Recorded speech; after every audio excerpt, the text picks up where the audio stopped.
আল্লাহ মানুষের শরীরে যতগুলো অর্গান দিছে, যতগুলো অর্গান দিছে, সেন্স দিছে, ইভেন যা দিছে এগুলো যদি ইউজ না করা হয় প্রপারলি, তাহলে সেগুলো আস্তে আস্তে অকেজো হয়ে যাইতে পারে।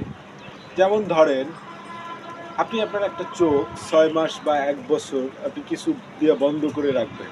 6 মাস 1 বছর একটা চোখ দেখবেন না, দেখবেন 6 মাস পর আমি নিশ্চিত সে চোখ অন্ধ হয়ে যাবে।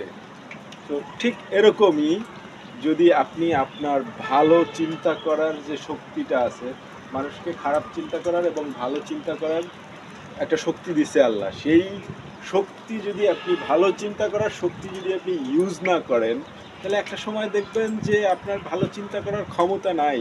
একটা সময় আপনি বলে বসবেন যে আপনি তো পারেন না, কিন্তু আপনি সেটা সময়ে সৎ ব্যবহার করেন নাই। আপনাকে আল্লাহ যে যত সেন্স দিছে, যতগুলা অর্গান দিছে, you have to be use it. এটা আপনি যত বেশি ইউজ করবেন অত বেশি এটা শার্প থাকবে। সো এটাকে শার্প রাখার জন্য সব সময় ইউজ করতে হবে সেটা।